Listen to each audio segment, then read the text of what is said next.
Amada iglesia, en el nombre de Jesús, paz a ustedes. Ocupen su lugar.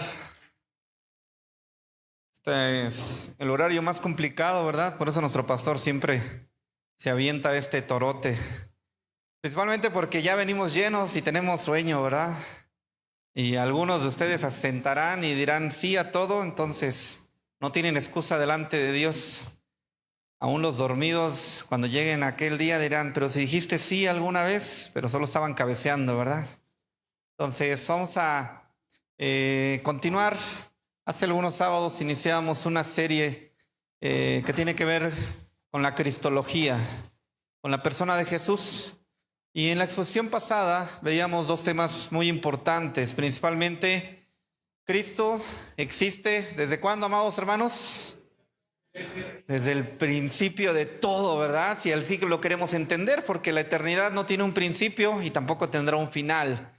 Cristo existe desde la eternidad y no existe como tal, sino que en Él está toda la existencia. Es gracias a Él que todo existe. Y lo dice Juan capítulo 1, en el principio era el verbo era con Dios, pero también el verbo era Dios, ¿verdad? Y esto era así en el principio con Dios, porque dice el verso 3 de Juan 1 que todas las cosas por Él fueron hechas y sin Él nada de lo que ha sido hecho pudo haber sido hecho, porque Él fue el que diseñó, más bien el que ejecutó todo el diseño que el Padre ya había establecido. Hablábamos acerca justo de esto. Él ya existía desde el principio. Pero también tocamos otro tema muy importante. ¿Se acuerda? Tocamos el tema de las cristofanías. ¿Se acuerdan qué eran las cristofanías? Que eran las imágenes o las apariciones de Jesús en el Antiguo Testamento. ¿A quién se le apareció Jesús en el Antiguo Testamento? Agar, Abraham, Jacob. ¿A quién más? A Moisés. Veíamos a Josué también, ¿verdad? Veíamos estas apariciones que Cristo tuvo en estas preencarnaciones. Es decir, ya estaba dando estos pequeños chispazos de que Él iba a aparecer. Él se iba a encarnar. Y al momento de que Él se iba a encarnar, se iba a manifestar. Juan capítulo 1, versículo 14, justamente es el epicentro de esta exposición. Juan capítulo 1, versículo 14. Y justo de aquel verbo que hablamos, dice Juan, y aquel verbo fue hecho carne y habitó. Y esta palabra habitó en el griego antiguo tiene que ver con se hizo tabernáculo. ¿Qué quiere decir? Cuando nosotros recordamos cuando el pueblo de Egipto sale, ¿verdad? Cuando el pueblo de Israel, sale de Egipto, ellos tienen que establecerse ¿cómo? En tiendas. Y cada que ellos llegaban a un lugar y se asentaban, ¿qué establecían primero? El tabernáculo y luego todas tus tiendas. ¿Y ese tabernáculo era donde qué? Dios mismo se manifestaba. Bueno, Cristo vino y se tabernaculó. ¿Qué quiere decir? Se hizo tabernáculo. Por eso dice aquí, y aquel verbo habitó entre nosotros y vimos su gloria. Gloria como del unigénito del Padre, lleno de gracia y de verdad. Amén. Y aquel verbo se hizo carne. ¿Qué necesidad tenía Jesús de encarnarse para morir por nuestros pecados? ¿Era menos Dios si no se encarnaba? No. Curiosamente, nosotros podemos entender, amados hermanos, que el Antiguo Testamento ya también nos estaba anunciando que Cristo habría de venir. Y empezamos a hablar acerca de esto. Antes de entrar en el tema de materia del punto de la encarnación, quiero hablar acerca, en esta introducción, de qué decían las profecías o cuáles eran algunas de ellas que apuntaban a que Cristo se habría de manifestar. Juan capítulo 5, versículo 39. Dice de la siguiente manera. Juan capítulo 5, versículo 39. Escudriñad las escrituras, porque a vosotros os parece que en ellas tenéis la vida eterna, y ellas son las que dan testimonio de mí. Amén. Jesús no está hablando del Nuevo Testamento. ¿De qué está hablando Jesús? Del Antiguo Testamento. Entonces Él está hablando acerca de la Torá, de los profetas y de los salmos. Y entonces, más adelante, justamente después de la resurrección, Jesús se les aparece a dos personajes que iban de camino a Emaús. Lucas capítulo 24, versículo 27. Y en este encuentro, estos dos personajes, ellos estaban confundidos, desanimados, iban a tirar la toalla, ¿verdad? Ya nuestro hermano Mauricio nos hablaba acerca de la fe en la mañana. Entonces ellos iban a tirar la toalla, vámonos, ya no hay nada más que hacer. Regrésense cada quien a su casa, a sus oficios. Inclusive los mismos apóstoles habían dejado todo. ¿Y a dónde habían regresado? A pescar. Habían regresado a pescar, todo había terminado, ya se acabó el jolgorio, ya se acabó la euforia, ya no hay más que hacer. Y Jesús va por ellos. Verso 27. Y comenzando ¿desde dónde? Desde la Torá, comenzando desde lo que le escribió Moisés, siguiendo por todos los profetas, les declaraba en todas las escrituras lo que de él decían. Amén. Todo el Antiguo Testamento, amada iglesia, apunta ¿a quién? A Cristo. Todo se trata de Él, todo es acerca de Él. Entonces, todo esto nos está revelando aquí Jesús. Todas las escrituras hablaban acerca de mí. Desde Moisés, desde los salmos, desde los profetas, todo lo que ustedes han leído, todo habla acerca de mí. Y justamente estos dos personajes son esenciales en el punto de que Jesús, siendo el mejor maestro de la Biblia, les empieza a explicar toda la escritura acerca de Él mismo. De Él mismo nada más. Cristo no habló de moralismo. Cristo no explicó principios de liderazgo. Cristo explicó cristología. Toda la escritura apunta hacia mí, lo que Jesús le estaba enseñando a estos personajes. Y todo el Antiguo Testamento, por eso el Tanakh en el hebreo antiguo son tres iniciales que tienen que ver con la Torá, que es la ley, con Nebim, que son los profetas, y con Ketubim, que son los escritos. Todo lo que está encerrado en el Antiguo Testamento, los hebreos lo reducen en el Tanakh. El Antiguo Testamento es el Tanakh. Y Jesús estaba afirmando en el versículo 44. Vean el versículo 44 del mismo Lucas 24. Y Él les dijo: estas son las palabras que os hablé, estando aún con vosotros, que era necesario que se cumpliese todo lo que estaba escrito de mí en la ley de Moisés, en los profetas y en los salmos. Jesús está afirmando que todo el Antiguo Testamento hablaba acerca de Él. ¿Desde cuándo se empieza a hablar acerca de Cristo? Génesis capítulo 3, versículo 15. Y aquí empieza a hablarnos, aquí empieza la primicia. Aquí se le conoce como, este verso es el protoevangelio, porque se nos empieza a hablar acerca lo prometido desde la caída. Verso 15 de Génesis 3. Y pondré enemistad entre ti y la mujer, y entre tu simiente y la simiente suya. Esta te herirá en la cabeza y tú la herirás en el calcañar. Amén. Aquí está hablando Dios algo milagroso. Antes de que Adán muriera, antes de que la humanidad se multiplicara, antes de la ley, antes del sacerdocio, antes del templo, Dios ya estaba prometiendo que iba a venir ¿quién? Cristo. Iba a venir Cristo, amados hermanos. Dios ya había prometido a Cristo. Y si ahora nosotros empezamos a ver que el evangelio realmente no comienza con Mateo capítulo 1, el evangelio empieza en Génesis capítulo 3. Aquí es donde empieza realmente el evangelio. Dos simientes, dos reinos. La simiente de la serpiente, ¿quién era? La humanidad caída, quienes somos todos nosotros antes de venir a Cristo. Pero también está hablando de otra simiente. ¿Quién? La simiente de la mujer. Y esta simiente de la mujer apuntaba a quién? Hacia Cristo. Por eso cuando leemos en el Antiguo Testamento y vemos todas las masacres y vemos que el pueblo de Israel tiene que acabar con tal pueblo y con el otro y con aquel que se interponga y con aquel que le estorbe, y un humanista podrá leer diciendo: ¿cuánta sangre? Un Dios sanguinario, ¿verdad? Tenemos en el Antiguo Testamento. Bueno, linealmente hablando, terrenamente hablando, se puede decir así, pero Dios está apuntando hacia algo más superior. Él estaba preservando la simiente de la mujer hasta que naciera Cristo.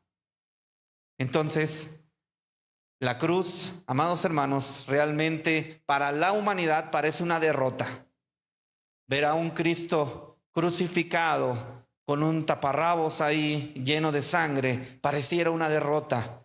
Pero para nosotros, los hijos de Dios, esa cruz fue el golpe mortal sobre la cabeza del enemigo. Por eso dice: y ella te herirá en la cabeza, amados hermanos.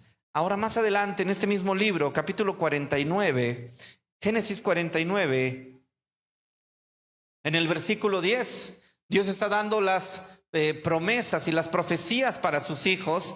Y en el versículo 10, solamente en la primera parte dice: no será quitado el cetro de Judá. ¿De dónde proviene Jesús? ¿De qué linaje, amados hermanos? De la tribu de Judá, ¿verdad?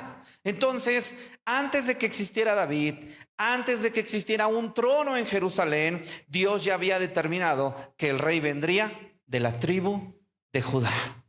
Antes de todo eso, antes de que David existiese, antes de que existiera siquiera un trono en Jerusalén, Cristo no se hizo rey después. Cristo nació rey.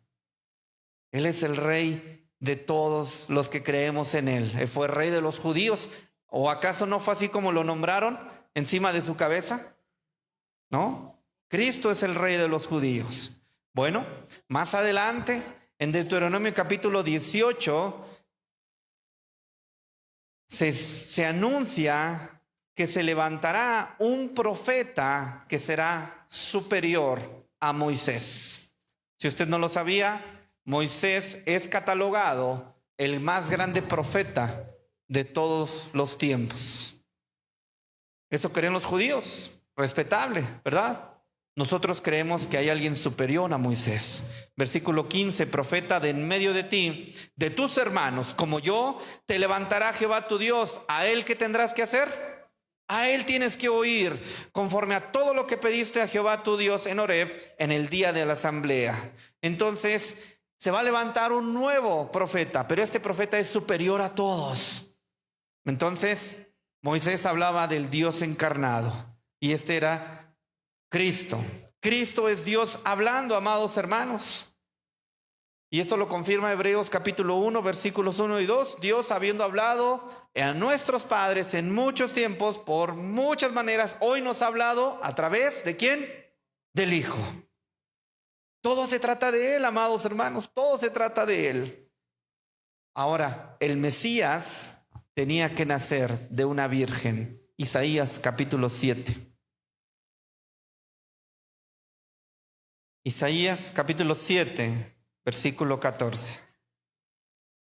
Perdón si me estoy yendo un poco rápido, ¿verdad? Pero necesito llegar al punto de la encarnación, que es lo que nos compete en el día de hoy.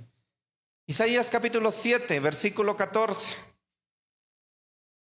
Por tanto, el Señor mismo os dará señal. He aquí que la Virgen concebirá y dará a luz un hijo y llamará su nombre Emmanuel, Dios con nosotros. Por eso dice Juan 1:14: y habitó entre nosotros y vimos su gloria. Dios con nosotros, amados hermanos. Esto no es poesía, no es metáfora, esto es profecía literal. Cristo no nació por voluntad humana, amados hermanos. Cristo nació por la obra soberana del Espíritu Santo. Cristo nació por la obra soberana del Espíritu Santo. Capítulo 9 de este mismo libro. Capítulo 9, versículo 6.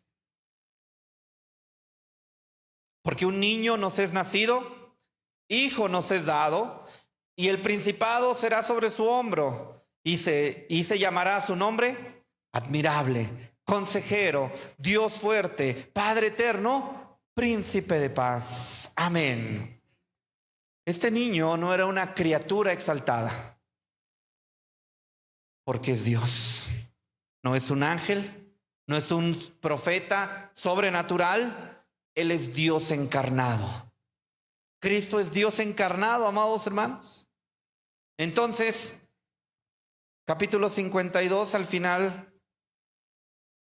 de sus textos y el capítulo 53 de Isaías. Seguimos en Isaías capítulo 52, versículos 13 hasta el capítulo 53, 12.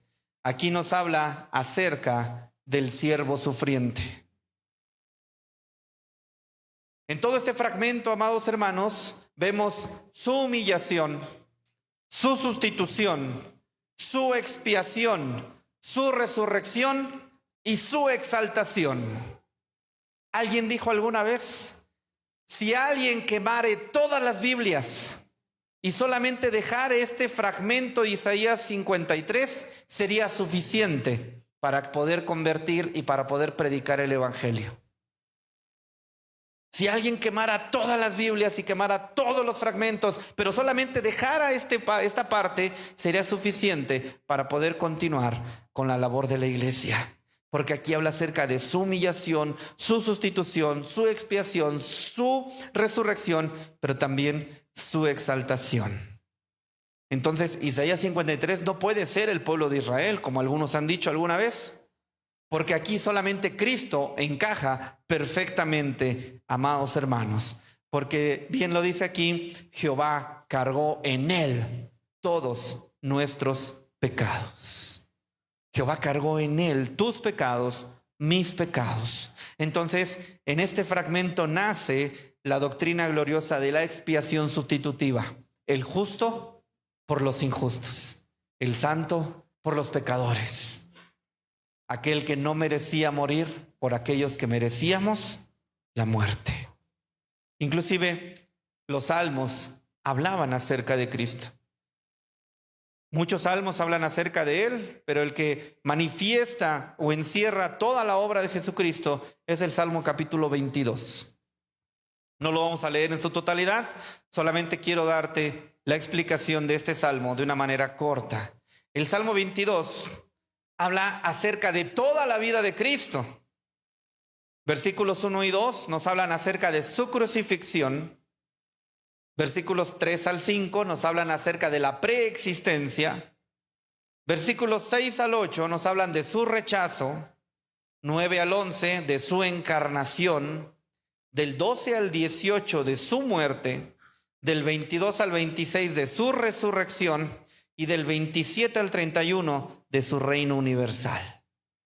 Todo el Salmo 22 habla acerca de la vida de Cristo, desde el vientre hasta el trono eterno de Cristo Jesús. Entonces concluimos esta pequeña introducción, amados hermanos.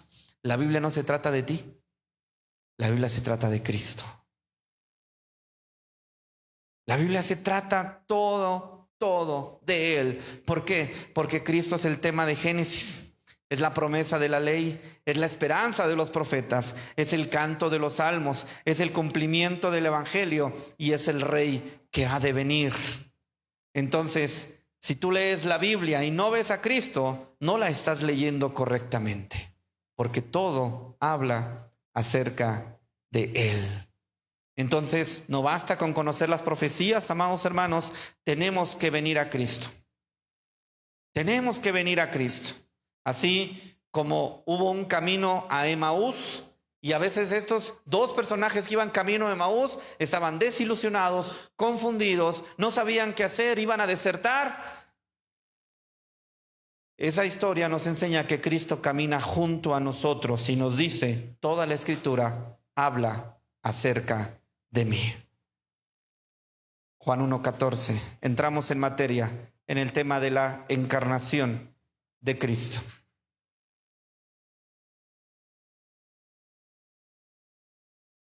Juan 1:14.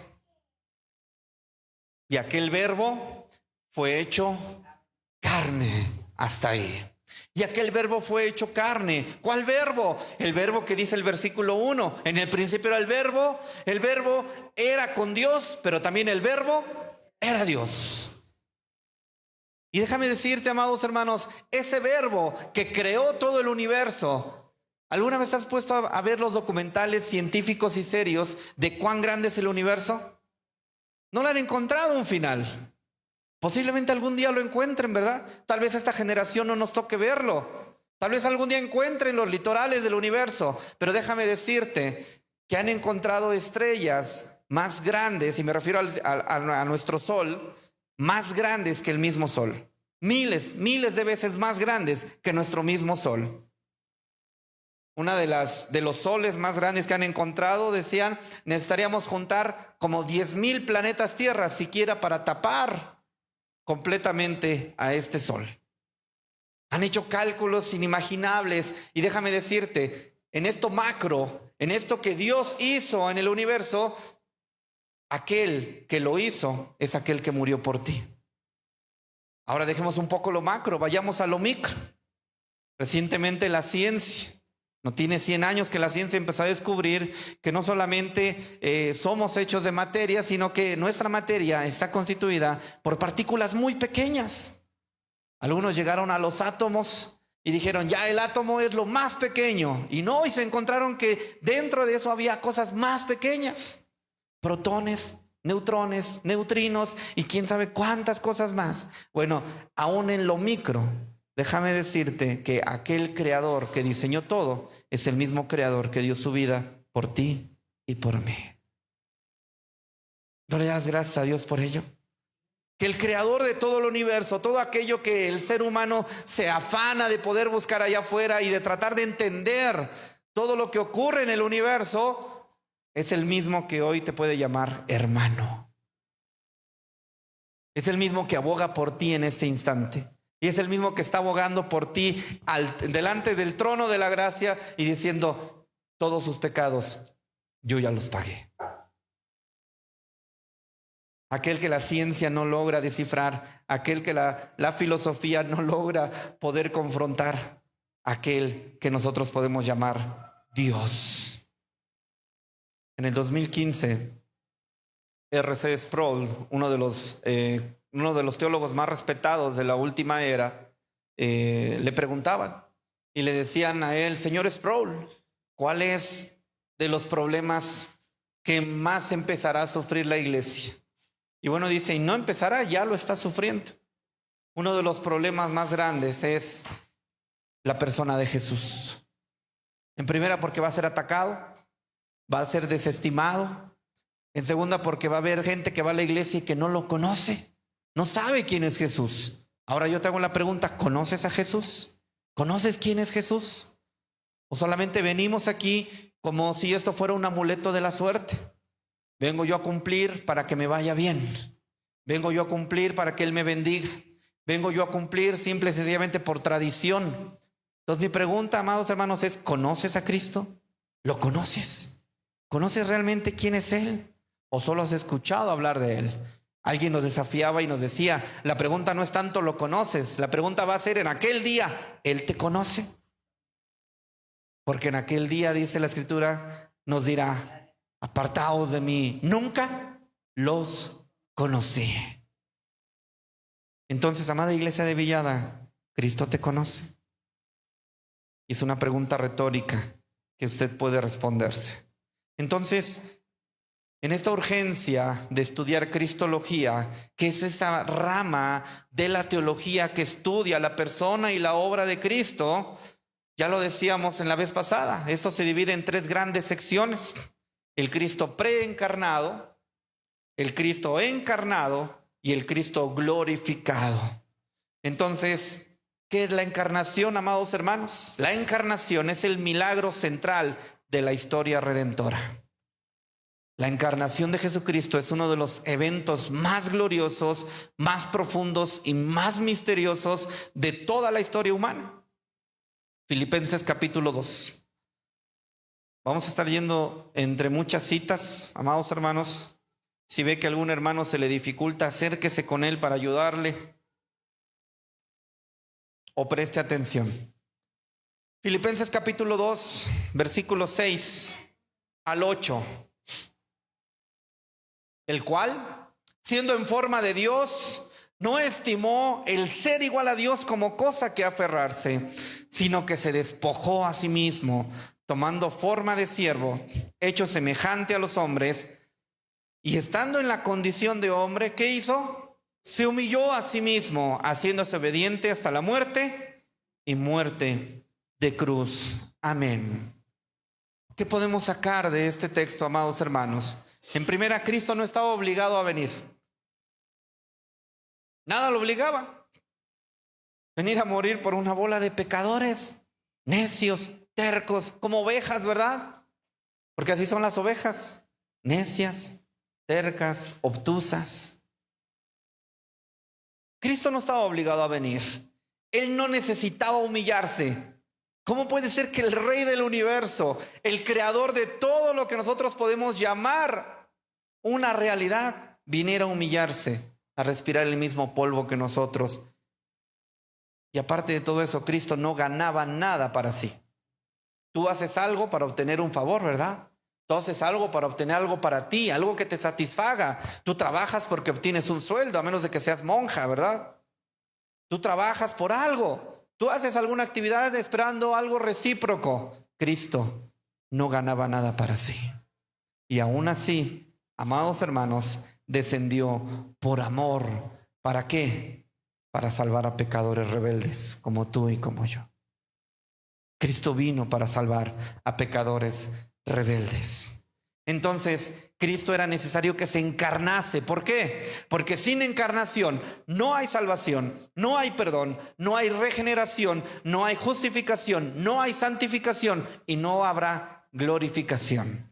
Era necesario que Cristo se encarnara. Sin encarnación no hay evangelio. Porque muchos de nosotros hemos sido evangelizados. Algunos necesitamos ser reevangelizados, pero fue necesaria la encarnación. Ahora, ¿qué es la encarnación en sí misma? Es Dios agregando humanidad a su deidad. Esa es la encarnación, amados hermanos. Dios agregó humanidad a su deidad. Hasta antes de encarnarse, Cristo era 100% Dios. En el momento que Cristo se encarna, Cristo ahora es 100% Dios y 100% hombre. Y estas dos realidades coexisten, no se mezclan, coexisten en un solo ser llamado Cristo Jesús. ¿Y qué crees? Hoy está sentado a la diestra del Padre, siendo Dios, pero siendo hombre, haciéndose igual a ¿quién? A nosotros, abogando por ti y por mí. Aunque no lo merezcamos, amados hermanos. Entonces, esta frase clave debe grabarse en nuestra mente. Jesús no dejó de ser Dios. Él agregó humanidad a su deidad. ¿Para qué, amados hermanos? Para hacerse semejante a nosotros. Y al hacerse semejante a nosotros, cada que tú vengas delante de Él y tú le puedas decir: Señor, se burlaron de mí, me traicionaron, Señor, me hicieron esto, me escupieron, Señor, me hicieron lo otro. ¿Qué crees que va a decir Cristo? Sí, lo sé, porque yo también lo viví. Cristo nos entiende, amados hermanos, en nuestras luchas, en nuestras tentaciones. Cristo nos entiende aún cuando nosotros estamos afligidos, ¿verdad? Cristo nos entiende en todas las facetas de nuestra vida. Y Cristo nos entiende en todas las etapas de nuestra vida, porque Él también fue niño, ¿verdad? Él también fue niño, amados hermanos. Entonces, en la teología histórica, a esta unión que Dios agregó humanidad a su deidad, se le llama unión hipostática. ¿Qué quiere decir la unión hipostática? Que Jesús es verdaderamente Dios y verdaderamente hombre en una sola persona. dos naturalezas distintas, pero sin confusión y sin división. Coexisten en un solo ser. Y esto nos funde los fusibles. No lo trates de entender. Nadie lo ha podido entender a lo largo de toda la historia. No lo trates de comprender. ¿Cómo puede ser que dos estén mezclados? No lo entiendo. No lo vamos a poder entender, pero es una realidad. Dos naturalezas, aunque son distintas, están sin confusión, sin división en una sola persona. 100% Dios, 100% hombre. Ahora, quiero que me acompañes a Hebreos capítulo 1. Y déjame decirte 10 verdades sobre Cristo encarnado. Versículos 1 al 6. Hebreos capítulo 1. Este pasaje, como ya nuestro hermano Mauricio nos adelantaba algunos versículos en la mañana, y no es porque nos hayamos puesto de acuerdo, ¿verdad? Simple y sencillamente Dios se mueve de maneras misteriosas. Versículo 1. Dios, habiendo hablado muchas veces y de muchas maneras en otro tiempo a los padres por los profetas, en estos postreros días nos ha hablado por el Hijo, a quien constituyó heredero de todo y por quien asimismo hizo el universo, el cual, siendo el resplandor de su gloria y la imagen misma de su sustancia, y quien sustenta todas las cosas con el poder de su palabra, habiendo efectuado la purificación de nuestros pecados por medio de sí mismo, se sentó a la diestra de la majestad en las alturas, hecho tanto superior a los ángeles, cuanto heredó más excelente nombre que ellos. 5. Porque ¿a cuál de los ángeles dijo Dios jamás? Mi hijo eres tú, yo te he engendrado hoy, y otra vez yo seré a él padre y él me será a mí hijo. Y otra vez, como introduce al primogénito en el mundo, dice, adórenle todos los ángeles. Amén. Hay 10 verdades fundamentales en estos 6 versículos. Primera, Dios nos habla hoy por medio de ¿quién? De su Hijo. Dios nos habla por medio del Hijo. Segunda, el Hijo es heredero de todo. Tercera, Él es creador del universo. Cuarta, Él es el resplandor de la gloria de Dios. Quinta, Él sustenta todas las cosas con el poder de su palabra. Sexta, Él purificó nuestros pecados. Séptima, Él está sentado a la diestra del Padre. Octava, Él es superior. ¿A quién? A los ángeles. Novena, Él fue engendrado eternamente. Él no es creado como nosotros. Él fue engendrado eternamente, y esto habla acerca de que son de la misma genética, de la misma esencia, de la misma sustancia, como lo vimos en la exposición pasada. Y por último, Él es digno ¿de qué? De adoración. Estas 10 verdades expuestas en estos versículos, amados hermanos, nos revelan que era necesario que Cristo se encarnara para que el Evangelio tuviera vida. Porque Él es el Evangelio. Él es el Evangelio, Él es la verdad y Él es la vida. Y esta adoración que nos marca aquí en este último versículo, versículo 6, la adoración implica rendición absoluta, humillación voluntaria y amor reverente. Por eso la iglesia existe para adorar ¿a quién? A Cristo. La iglesia existe para adorar a Cristo. Entonces era necesario, amados hermanos, que Cristo se encarnara. Ahora, debemos de enmarcar una diferencia muy sustancial. Su nacimiento no es lo mismo que la encarnación. Porque el nacimiento es un evento humano normal, como lo tuvo María al momento de dar a luz en el pesebre, ¿verdad? Y la encarnación es el acto divino sobrenatural. ¿Cuándo se dio esto? Cuando viene el ángel Gabriel y le comunica a María que en su vientre se formará a aquel que liberará al pueblo de sus pecados. ¿Y será su nombre? Emmanuel, Dios con nosotros. En el momento que el Espíritu Santo prácticamente empieza a hacer la obra, este acto divino sobrenatural, ahí empieza el punto de la encarnación de Cristo. Cuando el ángel se va, María queda embarazada. ¿Cómo ocurrió esto de una manera biológica? No lo podemos describir. Simplemente que María tuvo un embarazo normal, como el que se tiene en cualquier mujer. Pero su nacimiento es un evento humano normal. Entonces, la encarnación, amados hermanos, no es solo que Jesús nació. La encarnación es que Jesús, este Dios que en su divinidad entra en la historia humana para siempre. Porque ahora que Él es hombre, no va a dejar de ser hombre, aunque esté sentado a la diestra del Padre. 100% Dios, 100% hombre. Es por eso que Jesús seguirá siendo hombre glorificado por toda la eternidad. No solamente fue un hombre resucitado. Esto lo veremos en algún punto cuando lleguemos a ese tema de la resurrección. Pero se acuerdan que cuando Él resucita, en algún punto le dice a una de las mujeres: todavía no me puedes tocar. ¿Por qué? Porque no he subido al Padre para que me glorifique. Y en otra ocasión, en otra oportunidad, ahora sí permite ser tocado, ser abrazado de los pies, porque ya había sido ¿qué? Glorificado, ya había sido revestido, para poder tener convivencia y comunión con sus semejantes. Francis Schaeffer dice que hay 7 eventos importantes en la historia.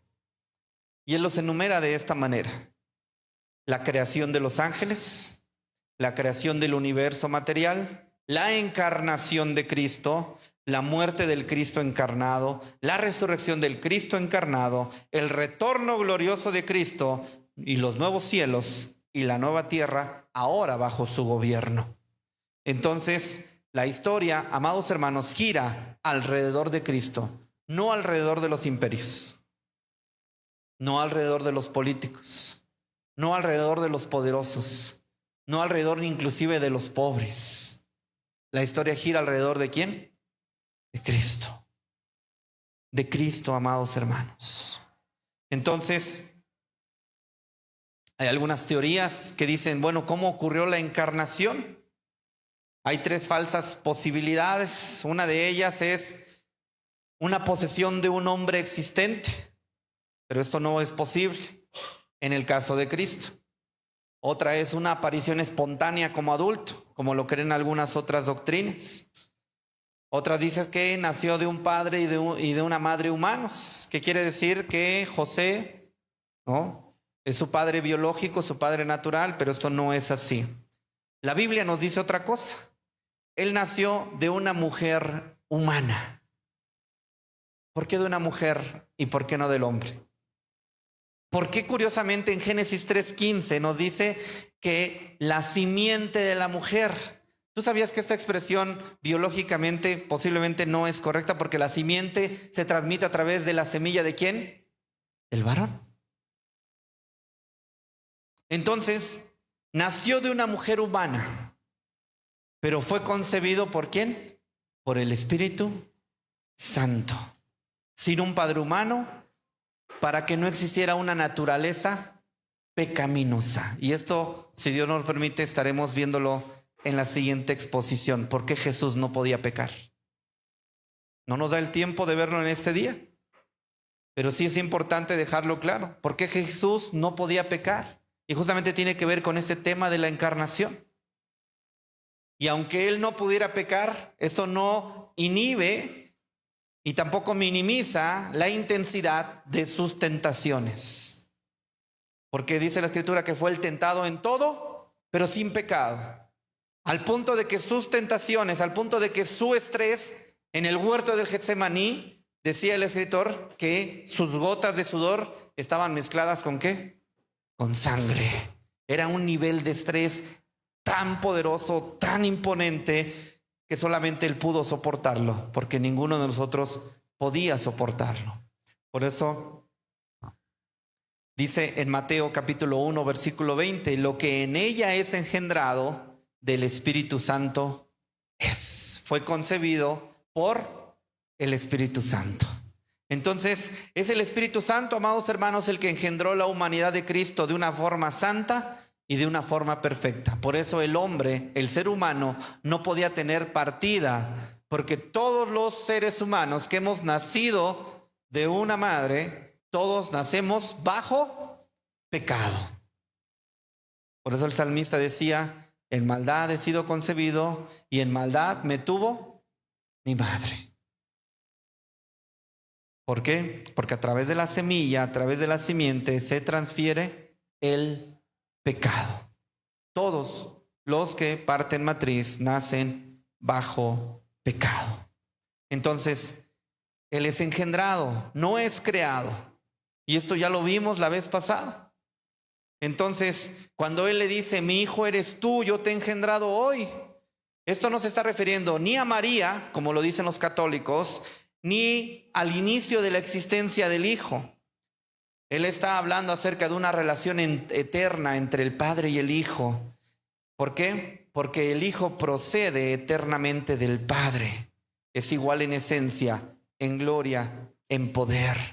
Porque Él fue engendrado eternamente y no fue creado en el tiempo como tú y como yo. Entonces, amada iglesia, Jesús es el verdadero hombre sin pecado.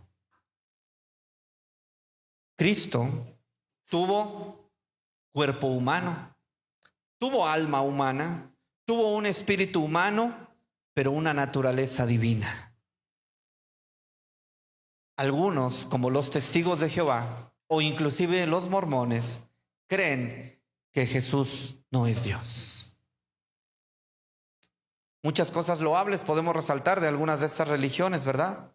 Cosas loables a nivel humano, pero a nivel espiritual, si ellos no creen en Jesús, dice Primera de Juan, que aquel que no confiesa a Jesús como su Señor, a Jesús como el Hijo de Dios, el tal es del diablo. Podemos resaltar muchas cosas loables de algunas religiones, pero no podemos equipararlas con la iglesia. Porque nosotros sí creemos que Jesús es 100% Dios y 100% hombre. Entonces, Él fue tentado en todo. Desde el momento de su nacimiento, Él no nació en la opulencia, Él no nació en la riqueza. ¿Cómo nació Jesús, amados hermanos? En la pobreza. Él nació en la pobreza. Muchas veces nosotros nos dibujan un pesebre, ¿verdad? Como un cajón, con harta paja. Bueno, déjame decirte, no era así. ¿Qué era el pesebre, amados hermanos? Bueno, en la época de Jesús había 2 pisos, prácticamente, donde las personas que tenían ganado, el piso de abajo era para los animales, para sus desechos, pero también para sus bebederos y para donde ellos comían. Y el piso de arriba era justamente donde las personas se quedaban a dormir. Jesús ni siquiera pudo alcanzar el subirse al primer piso, donde la gente podía dormir, sino que Jesús nació justamente al lado de los animales, donde ellos comían, pero también donde ellos hacían sus necesidades. En lo más bajo, ahí nació nuestro Señor. En lo más bajo, amados hermanos, ahí nació nuestro Salvador. Jesús también sufrió el rechazo. ¿A cuántos de ustedes los han burlado, los han engañado, se han reído de ustedes? ¿A cuántos de ustedes los han señalado? Bueno, déjame decirte, a Cristo lo hicieron en todo momento. Y en la mayor parte de su ministerio. Inclusive, dice el Evangelio, que su misma familia no creía en Él. Su misma familia no creía en Él. Bueno, también Jesús trabajó duro. Inclusive se cree que José murió a una edad muy temprana, a la cual Jesús tuvo que hacerse cargo de su casa y trabajar en la carpintería y ser el carpintero. Por eso Jesús era el hijo del carpintero. ¿No es este acaso el hijo del carpintero? ¿Cómo nos viene a enseñar si inclusive viene de Nazaret? Bueno, Cristo también sufrió dolor humano. Y Cristo, amados hermanos, al sufrir dolor humano, se equipara con cada uno de nosotros. Toda dolencia, toda aflicción, toda cuestión que tú le traigas a Él, Él la entiende. ¿Sabes por qué? Porque es 100% hombre. Es 100% hombre, amados hermanos. Por eso puede compadecerse de nosotros. Quiero ir terminando. Mateo capítulo 1. Y este tema lo continuaré en la siguiente oportunidad que pueda tener.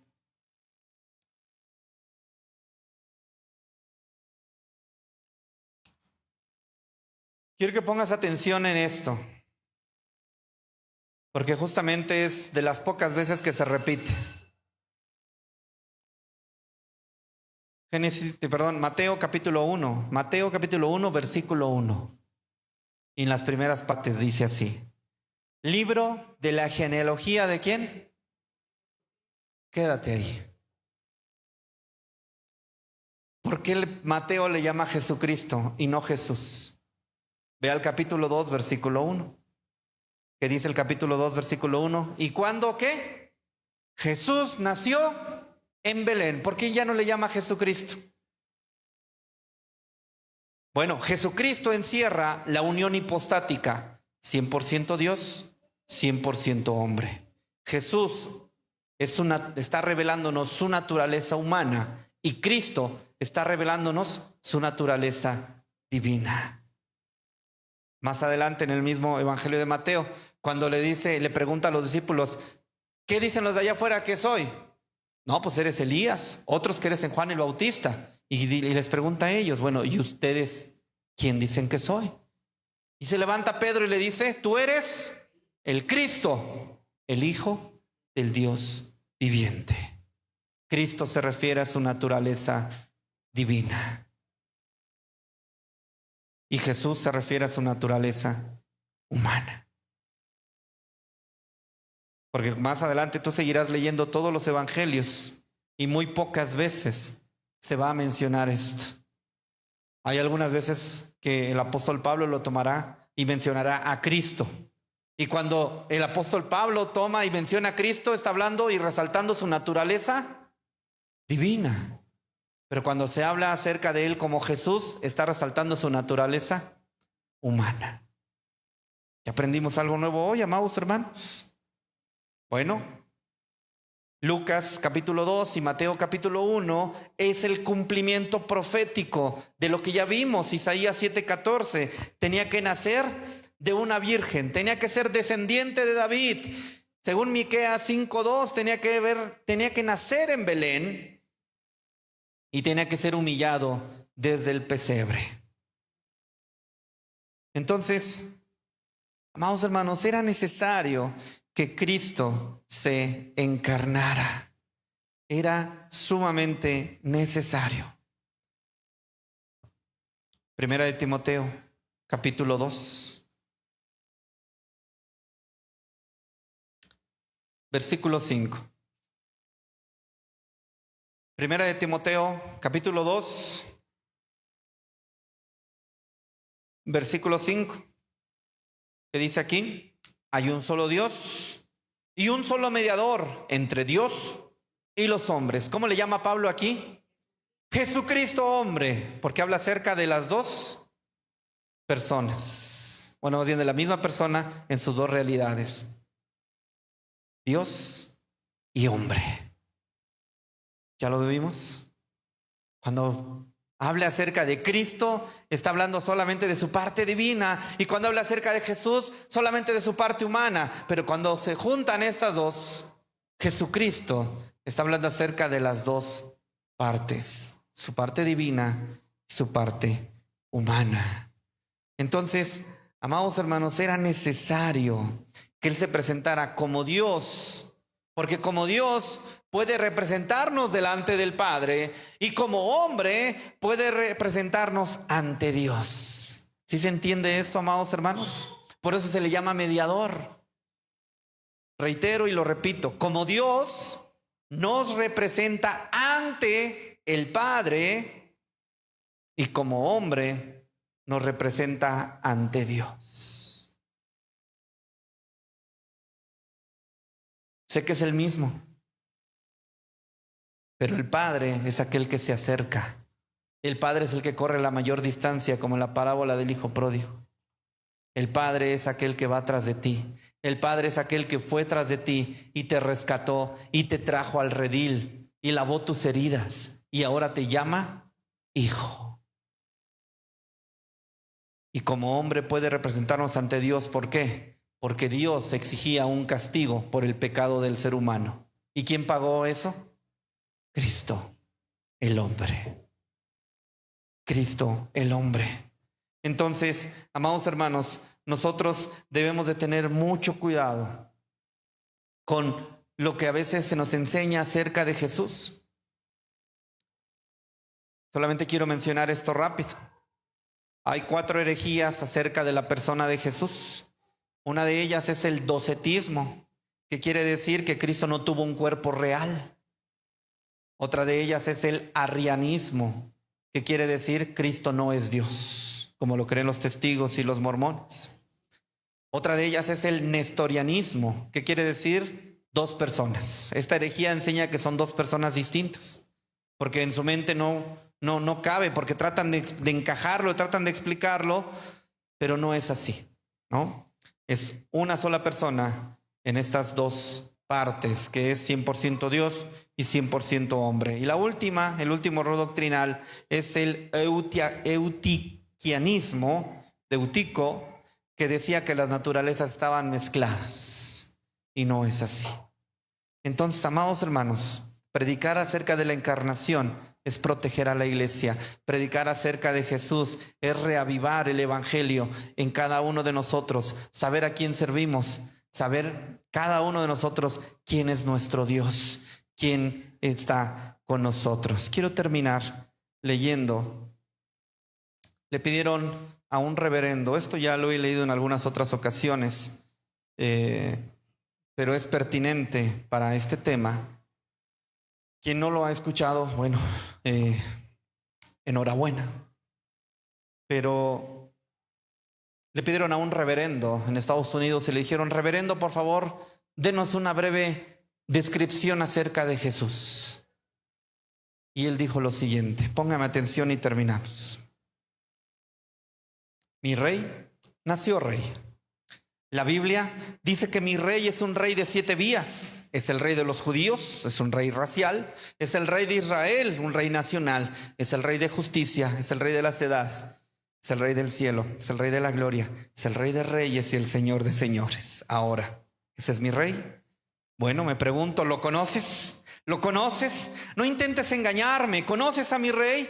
David dijo: los cielos cuentan la gloria de Dios y el firmamento anuncia su obra. Mi rey es el único en quien no hay ningún medio de medida que pueda definir su amor ilimitado. Ningún telescopio puede hacer visibles el litoral de sus suministros y sus costuras. Ninguna barrera puede impedirle a él derramar sus bendiciones. Bueno, él es muy fuerte. Él es complacientemente sincero, Él es eternamente firme, Él es inmortalmente agraciado, Él es imperiosamente poderoso, Él es imparcial y misericordioso. Él es mi rey, Él es el Hijo de Dios, Él es el Salvador del pecador, es la pieza central de la civilización. Él está solo en sí mismo y es majestuoso y es único. Él no tiene paralelo, Él no tiene precedentes, Él es supremo, Él es preeminente, Él es la idea más alta de la literatura, es la personalidad más alta de la filosofía. Él es el problema supremo de la crítica superior, es la doctrina fundamental de la verdadera teología. Él es el núcleo y la necesidad de la religión espiritual. Ese es mi rey. Él es el milagro de la época. Él es el superlativo de todo lo bueno que eliges llamar bueno. Él es el único capaz de suplir todas nuestras necesidades de manera simultánea. Él suministra fuerza a los débiles. Él está posible para los tentados y probados.